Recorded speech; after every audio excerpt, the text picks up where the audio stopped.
e com toda a seriedade que o próximo tema aqui, dando sequência ao programa de hoje, merece, que a gente fale aqui com toda a atenção sobre a gripe aviária no Brasil, os últimos desdobramentos e detalhes aqui com precisão para todos vocês. Isso porque, pessoal, todas as granjas do país, do território nacional, seguem em alerta, para dizer o mínimo. E enquanto outros países estão aí impondo restrições à importação do frango brasileiro, lembrando que o Brasil é a maior potência de exportação de carne de frango mundo afora, diversos especialistas têm vindo a público, pessoal, dizer que os preços aqui devem começar a baixar nos próximos meses.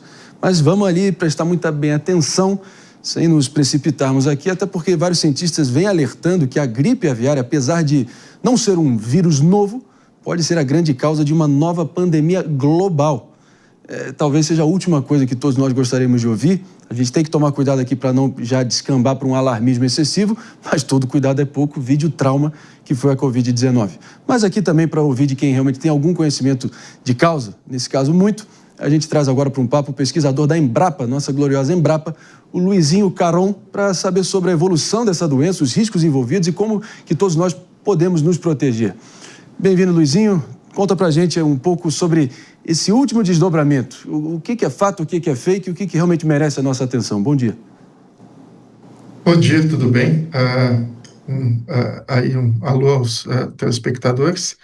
E sim, a influenza aviária, ela existe, este vírus, desde 1996, quando foi identificado pela primeira vez na Ásia. Desde então, ele tem se disseminado pelo mundo, principalmente nos meses de outono e inverno, e recentemente chegou à América, aí 2020, 2021, América do Norte, e agora 23, aqui na América do Sul. É uma doença das aves. Existem alguns casos desde então, desde 1996, quando 97 foi o primeiro caso que aconteceu em humano, assim como outras gripes aviárias, H7 também pode esporadicamente infectar humanos. Não é uma coisa muito fácil de acontecer, mas em pessoas em contato com aves podem desencadear essa doença. Agora, a gente quer falar com toda a atenção devida a essa cepa H5N1, que é o nome técnico aqui da gripe aviária, é altamente patogênica. Já foi detectado casos aí em todos os continentes, com exceção da Oceania, no momento, detectado em pinguins na Antártida, em aves silvestres nos 50 estados americanos, inclusive em camelos no Oriente Médio, só para a gente também ter noção de que, enfim, uma fauna bem diversa está sendo afetada por isso. Esse risco de pandemia, vindo de fontes animais tão diversas, é real mesmo? Ele existe, o risco de pandemia, vide a Covid, mas ele, logicamente, que necessita dessa interação aí próxima entre animais e o homem, e também da evolução tanto do vírus, principalmente do vírus, se adaptar. No caso, apesar dos casos humanos terem acontecido, a doença tem uma baixa capacidade de ser transmitida entre humanos. Então, apesar de alguns casos terem se infectado, hoje são menos de 1.000, desde 1996, com esse H1N1, os casos, eles não transmitem de uma pessoa para outra, ou muito dificilmente essa transmissão ocorre, porque o vírus infecta apenas células lá dos bronquíolos e dos alvéolos, que têm receptor para serem infectados nos seres humanos por esse vírus. Há outras espécies já se contaminam mais fácil, como colocaste algumas aí, mas também temos aí recentemente leões, lobos marinhos, inclusive no litoral brasileiro, que se infectaram. Então, animais marinhos que possam, porventura, se alimentar de aves mortas ou de aves doentes, né, com o H1N1. Nos Estados Unidos também os felinos são susceptíveis, né? Alguns se infectam de alguma forma, tanto os selvagens, né, como os felinos domésticos e os caninos também. Nos Estados Unidos tivemos recentemente, nos últimos 2 anos, casos em bovinos de leite, onde não causa uma infecção grave respiratória, mas sim da glândula mamária nos bovinos naquele país. 70 infecções e uma morte nos Estados Unidos, levando em conta a cepa H5N1. Mano Ferreira com a pergunta final aqui, Luizinho.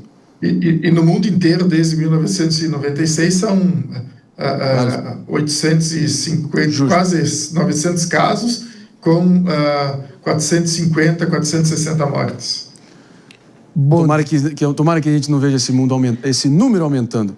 Mano Ferreira. Bom dia, Luizinho. Obrigado por trazer os esclarecimentos aqui para a gente. E a minha pergunta, tentando trazer a preocupação do público, é o quanto que a gente está seguro no Brasil. O governo, os diversos governos, na verdade, estaduais e federal, ativaram protocolos para tentar conter a doença. A gente está fazendo tudo que está ao nosso alcance, tem algo que deveria estar sendo feito pelas autoridades e não está sendo feito. Qual é a tua avaliação? Estamos seguros? Sim, estamos seguros. Uma prova de que estamos seguros é de que o Brasil exporta para mais de 150 países. Esses países todos que importam, inclusive muitos países de primeiro mundo, carne de frango do Brasil, eles reconhecem o sistema de defesa sanitária e vigilância sanitária do Brasil como sendo eficiente e padrão internacional, porque esses países se preocupam muito em comprar alimento e uma solução, né, de alimentação para a sua população e não estarem importando também problemas de saúde. Então, sim, os protocolos, eles são pré-estabelecidos de influenza Newcastle.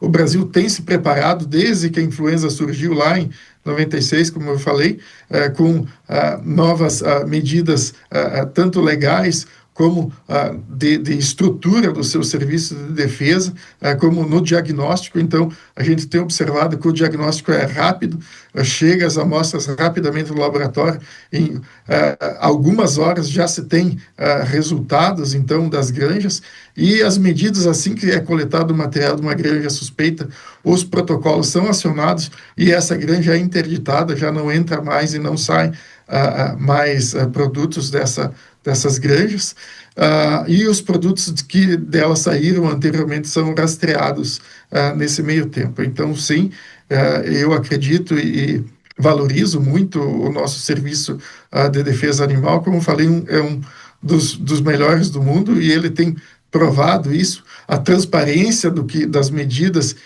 de controle que estão sendo tomadas também são importantes e revelam a competência do Serviço Veterinário Oficial, tanto o federal como o dos estados.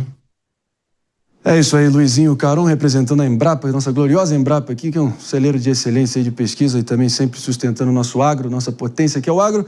Obrigado demais aqui pela presença e é aquilo, né? Na boa, a nossa cota de pandemia no século já passou, já transbordou há muito tempo com a Covid-19.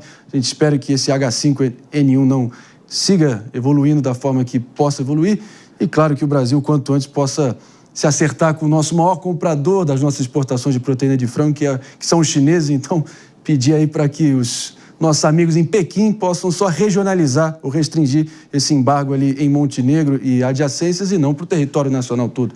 Senão, daqui a pouco, um prego na estrada vão interditar o país inteiro. Não dá.